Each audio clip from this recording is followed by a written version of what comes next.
This video is going to be about my upcoming 800km DIY audax from Bath to Bradford-on-Avon and back via Blackpool Tower. I'm starting this Sunday, August the 18th, and that coincides with Paris-Brest-Paris. I referred to this goal earlier in the year, so I did say then I would explain more about it as the year unfolded, so that's what this video is going to be about, and also a little bit about how I've prepared for it, and a little issue I think it's worth sharing with other DIY audax users about the entry process. So this ride is an 800km DIY audax from Bath, my hometown, to Bradford-on-Avon and back via Blackpool Tower. I got the idea from Paul Rainbow from Audax Club Bristol last year, who rode from Bristol to Blackpool and back, and that idea just caught my imagination. So I didn't copy the route, but I've copied the idea, and I realised by using Bath as a start-finish point would take it up to about 760 kilometres. So I've just added the Bradford-on-Avon loop at the end to get it across the line for an 800km ride. It will also complete my Super Random Earth series for the year of 2, 3, 400 and 600 rides. I've done the 2, 3s and 4s. I needed a 600 or above ride, so it ticks that box as well. And another big box it ticks, for want of a better expression, is it coincides with Paris-Brest-Paris. I chose this time last year not to qualify, enter and ride that event. I've ridden it before and it's a fantastic experience. I just chose it wasn't for me this year. So there was a slight feeling of fear of missing out. Would I start to regret that decision? So that explains the timing of this. I wanted it to coincide with Paris-Brest-Paris, so I didn't feel like I'd possibly made the wrong decision. So here is a map of the route.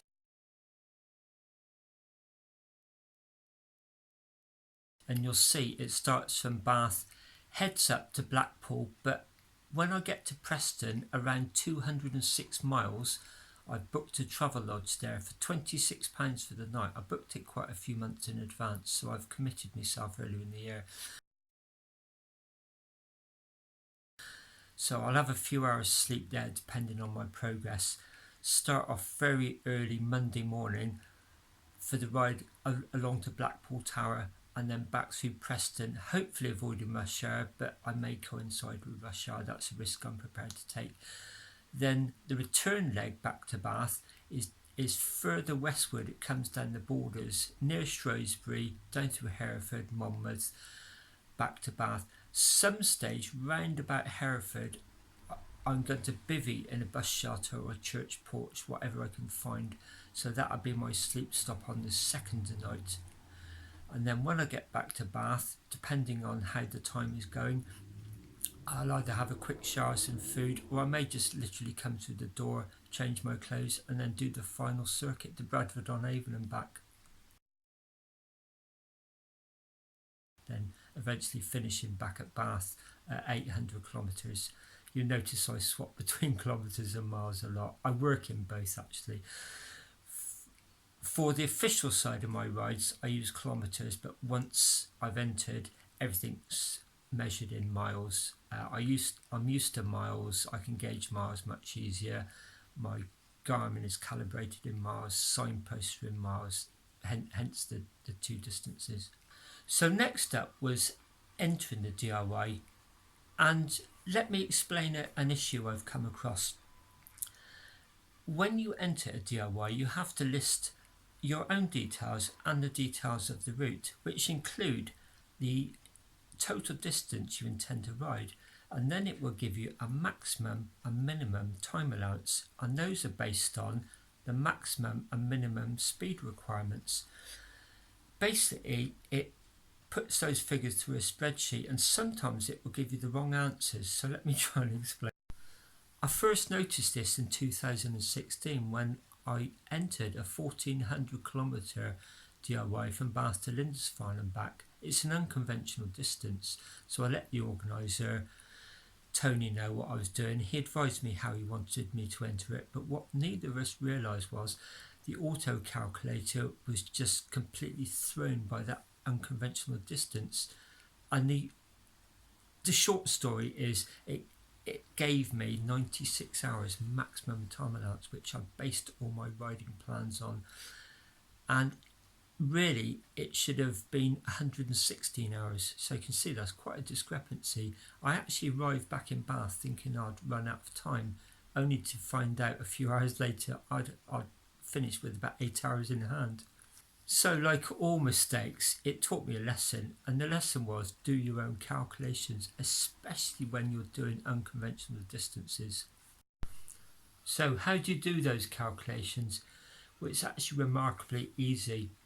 So if you go to any internet search engine and just tap in audax UK time allowances, near the top of the page, probably top, is going to be audax UK regulations in the form of a PDF file. If you open that file up and go to section 9.7, you'll see this table. It's a series of bands of different distances telling you the minimum speed requirements for each set of distances. So using this 800 kilometre as an example, you'll see that it fits in the band between 700 and 1299 kilometres. The minimum speed requirement for that range of distances is 13.3 kilometres per hour. So I will just mention before I do the calculation, Tony, our regional DIY organiser, has told me that 13.3 kilometres per hour minimum speed requirement should in fact be 13.333. So now I can do my own calculation for this DIY. So the formula is distance divided by minimum speed requirement. So the distance is 804 kilometres divided by 13.333 kilometres per hour. There we have it, 60 hours, 0.301. So as you can see, I've ended up with 60 hours and then after the decimal point, a decimal fraction of an hour. So the formula to convert that into minutes is simply to multiply it by 60 because there's 60 minutes in an hour. So I'm just going to take the first three digits, 0.301. 0.301 times 60 minutes, and there we have it. I'm just going to round that down to 18 minutes. So my total time allowance now is 60 hours and 18 minutes for this 800 kilometre DIY.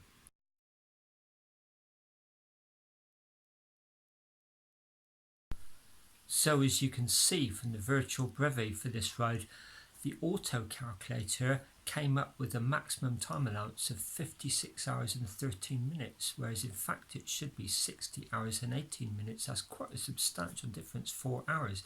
It could mean the difference between success and failure. It could certainly wear away at your motivation and confidence on the road, feeling that you're running out of time. It could even convince you to abandon.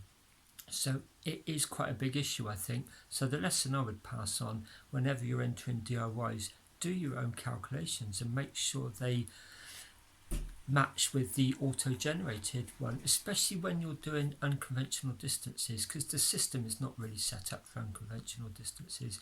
And if in doubt, just contact the organiser, which is exactly what I did in this case, and he confirmed that my calculation was right and the auto-generated one was wrong. So that's a little bit about the 800 kilometre DIY I'm riding this Sunday the 18th of August. Aim to leave Bath at 5 AM on Sunday morning. My maximum time allowance will be 18 minutes past 5 PM in the afternoon on Tuesday.